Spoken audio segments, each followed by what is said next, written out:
रहिबा मौनेन कलहो नास्ति। आचार्य चाणक्य कहते जो माने मौन रहती से माने आउ कलह करती नहीं, कलह हुए ना, विवाद हुए ना। मौन रहिबा शिखंतु। जी जहा कहीदेले भी तत्काल तत्काल रागी जीवा नहीं। जदि आपण सामाजिक व्यक्ति अटंती, जदि तार प्रभाव किए किसी कहीदेला लिखिदेला पढ़िबार संभावना अच्छी तो उत्तर तो देवे। नले लोक मैंने आजिकल किसी बुझंती नहीं, किए कौन कार विषय कहीदेला लिखिदेला तो लोक मैंने मान्यता दे दियंती, विश्वास करी पकांती। सेथिमाय उत्तर देवे, सेथिरे भी शालीनता देवे।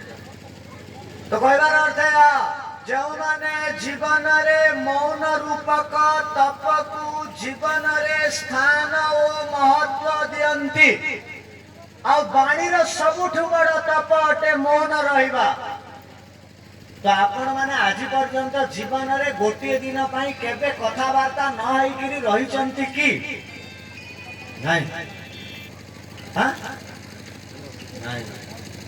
तो दुख रु केमिति बंचिबे, मुक्ति को केमिति पाइबे, ईश्वरंकर सानिध्य लाभ केमिति प्राप्त हेबो नहीं? तो सेति आज आम समस्ते संकल्प नेबा ब्राह्म मुहूर्त रे 5टा रु 7टा पर्यंत जेते जहा काम थिले मध्य उठिला परे कथावार्ता हवा नहीं। ब्राह्म मुहूर्त कहा जाए ईश्वरंकर पाई समय। ईश्वरंकर पाई समय रे ईश्वरंकर विषय भाविबा। सकाल उठिला मात्र के लौकिक कथावार्ता तार यार कथावार्ता हेबा द्वारा निजर भितरे स्वाभाविक स्थिति रहे नहीं।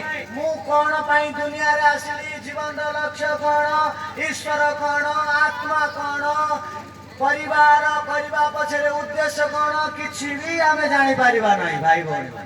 सेति भाई मौन रहबा को आमे ए संकल्प को आज पर्यंत पालन करू। सकाळे हमर एते बड़ काम थाए। सकाळे मु ब्रह्मचारी माननकु गुरुकुल रे वर्तमान 150 ब्रह्मचारी अछंती। एमए पर्यंत पिला अछंती एबे। तो एमए पर्यंत पिला अछंती। सकाळे मु थिले उठा तथापि मु मौन रहे, तार सहित अनावश्यक कथा संध्या यज्ञ 8टा न होला पर्यंत हुए ना।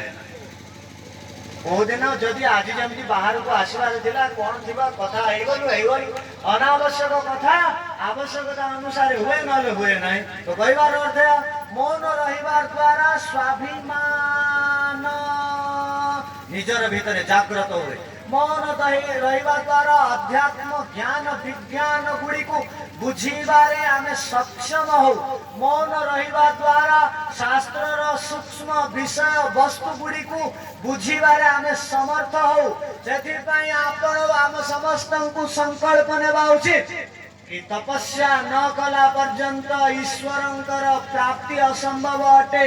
आ जीवन लक्ष्य अटे मुक्ति को पाइबा, दुख रु बंची जीवा। सेथि पई सबुठु सहज सरल उपाय अटे अनावश्यक कथा हेबा। कोन अनावश्यक कथा हेबा हेबा नहीं। ए संकल्प आजिठु नहीं करी जीवा।